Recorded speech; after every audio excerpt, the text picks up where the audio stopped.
నమస్తే, welcome to our channel. నేను పద్మిని. ప్రస్తుతంతో పాటు వేదిక ఆస్ట్రాలజర్ అవినాష్ దాస్ గారు ఉన్నారు. మాట్లాడదాం. అవినాష్ గారు నమస్తే అండి. నమస్కారం అండి. ఓం నమ శివాయ.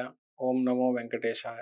అవినాష్ గారు, లక్ష్మి ఖచ్చితంగా లక్ష్మి అనుగ్రహం కావాలి, అలక్ష్మి అనుగ్రహం వద్దు. ఇది ఎవరైనా అనుకుంటూ ఉంటారు, ఎవరైనా కోరుకుంటూ ఉంటారు. అయితే లక్ష్మి అనుగ్రహం పొందాలి అని అంటే డెఫినెట్గా అలక్ష్మికరమైనటువంటి పనులు చేయకుండా ఉండాలి. మరి డెఫినెట్గా నిత్య దైనందిన జీవితంలో కూడా మార్చుకోవాల్సినటువంటి విషయాలు ఉన్నాయి.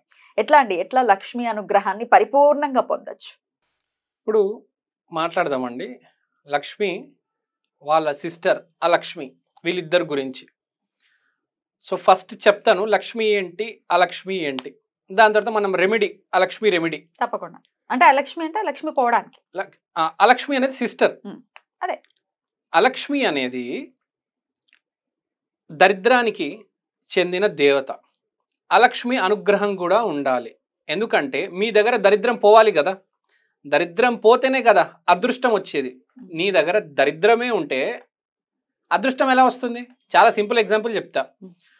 మొత్తం బట్టలన్నీ చిరిగిపోయి ఉన్నాయి, కంపు కంపు కొడుతున్నారు, దగ్గరకు వస్తారా? ముందు తీసేయాలి. ముందు అలక్ష్మి అనుగ్రహం ఉంటే దరిద్రం అనేది పోతుంది.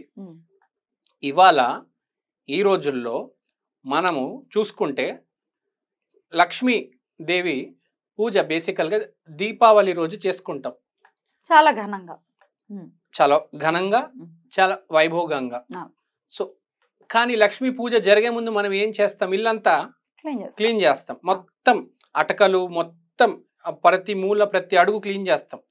ఎందుకు క్లీన్ చేస్తాము? లక్ష్మీదేవి పూజ చేసే రోజు డోర్ కూడా ఓపెన్ చేసి పెడతాం మనం, లక్ష్మీదేవి వస్తుందని. కానీ మనం జాగ్రత్త ఏం తీసుకుంటాము? ఇంట్లో ఎక్కడ చెత్త ఉండకూడదు అని. అంటే ఫస్ట్ మనం ఇల్లు క్లీన్ చేసుకోవాలి, మన దేహం క్లీన్ చేసుకోవాలి, మన ఆత్మ క్లీన్ చేసుకోవాలి. ఫస్ట్ దరిద్రాన్ని తీసేయాలి, అప్పుడే లక్ష్మి వచ్చేది. అలక్ష్మి అనుగ్రహం ఉండాలి. అలానే మన నవరాత్రుల్లో ధూమావతి దేవి అని ఉంటుంది. ఆమె కూడా మీరు ఫోటో చూస్తే చాలా చీపురు కట్ట, చాట చేతిలో చీపిరి కట్ట, చాట, మొత్తం ముసలి వయస్సు, తెల్ల జుట్టు, భయం వేస్తుంది. ధూమావతిని ఏం కోరుకోవాలంటే బేసిక్గా, అమ్మా నా దరిద్రం అంతా తీసుకెళ్ళిపో, నాలో డిజీజ్ అనారోగ్యం ఉంటే తీసుకెళ్ళిపో. ధూమావతి బేసికల్గా డిజీజ్కి సంబంధించిన దేవత. అలక్ష్మి అనేది ధనానికి సంబంధించిన దైవం. సో ఇప్పుడు ధూమావతి గురించి మాట్లాడట్లేదు, అలక్ష్మి గురించి మాట్లాడుతున్నాం. సో ఈ అలక్ష్మి అనుగ్రహం అనేది కంపల్సరీ ఉండాలి. ఫస్ట్ అలక్ష్మి స్టేజ్, తర్వాత లక్ష్మి.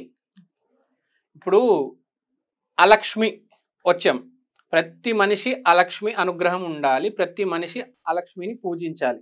ఎందుకంటే ఎలా ఉంటుందంటే, గురువు బాలేదు, నువ్వు పని చేసుకుంటూ పోతున్నావు, ఏమవుతుంది? మినిమం బేసిక్ వస్తుందండి, చేతికి 10 రూపాయలు వస్తాయి, కానీ 100 రూపాయలు కావాలి బాగా బతకాలంటే కదా. నెలకు 10,000 సరిపోవు, 1,00,000 రూపాయలు కావాలి. అవును కదా, నిజమే కదా. సో ఫస్ట్ అలక్ష్మి అడ్డుంది అనుకోండి, మీకు 10,000, 5,000, 2,000, 3,000 ఇంతే వస్తుంది. ఫస్ట్ అలక్ష్మి పోవాలి. లేకపోతే నీకు వచ్చే యోగం ఉంది, శని నుంచే నీకు 3-4 లక్షలు వచ్చే యోగం ఉంది నెలకి, కానీ అలక్ష్మి అడ్డు ఉంటే గురువు బాగాలేకపోతే ఎట్లా? మీకు పాయింట్ అర్థమైందా? సింపుల్గా చెప్తే, ఇప్పుడు అర్థమైంది. నెగిటివ్, సింపుల్గా పాజిటివ్. మీకు అర్థమైంది కదా? ముందు నెగిటివ్ రిమూవ్ చేస్తే కదా పాజిటివ్ అనేది వస్తుంది. చెత్త పోతేనే క్లీన్ అయ్యేది, క్లెన్స్ అయ్యేది ఎలా అవుతుంది? చెత్త పోవాలి కదా, రైట్. సో అలక్ష్మికి భయపడద్దు ఎవరైనా సరే, అలక్ష్మికి, ధూమావతికి భయపడొద్దు ప్లీజ్. అలక్ష్మి కటాక్షం ఉండాలి, లక్ష్మీ కటాక్షం ఉండాలి. ఒక్కసారి లక్ష్మీ దేవత, లక్ష్మీ దైవం మన ఇంటికి వస్తే 3 పూలు 6 కాయలు అంటారు కదా, ఆ రేంజ్లో ఇంప్రూవ్మెంట్ అనేది జరుగుతుంది. చాలామందికి అలక్ష్మి అనుగ్రహం ఉండదు, శాపం ఉంటుంది. మళ్ళీ వీళ్ళు ఏం చేస్తారంటే, ఈ రోజుల్లో అసలు కలియుగంలో మాట్లాడతానండి ఒక విషయము, కష్టాలు ఉంటాయి కానీ సుఖాల అనుభవం అనుభవించాలని ఆశ. అరే ముందు నీ కష్టాలు తొలగించుకోవాలి కదా. ఇప్పుడు నీకు కష్టం ఉంటే ముందు కష్టాలు ఎలా పోవాలి దాని గురించి ఆలోచించు, తర్వాత ఈ సుఖాలు, వైభోగాలు, ప్లేన్లు, ఫ్లైట్లు, బంగ్లాలు, విల్లాలు, కష్టాలు కానీ సుఖాలు కానీ తీసేది అలక్ష్మి ముందు అలక్ష్మిని పూజించిన ఆయన, తర్వాత నువ్వు వేరే వాళ్ళని పూజించు. ఎట్లా అండి, ఎట్లా పూజించాలి మరి? ఫస్ట్ అలక్ష్మి దేవత. ఇప్పుడు అలక్ష్మి అనేది మనం పటం తీసుకొచ్చి ఇంట్లో పెట్టుకోకూడదు, అది గుర్తుపెట్టుకోవాలి. అలక్ష్మి అనేది వాళ్ళ సిస్టర్ లక్ష్మిని కలవడానికి శనివారం రోజు రావి చెట్టులోకి వస్తుంది.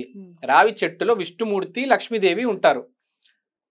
అలక్ష్మి అమ్మవారు శనివారం రోజు, సిస్టర్స్ అన్నాక కలుసుకుంటారు కదా, మీకు ఐడియా ఉంది కదా, ఇప్పుడు ఇద్దరు సిస్టర్స్, మీకు సిస్టర్ ఉంది, కలుసుకుంటారు కదా సాటర్డే సండే.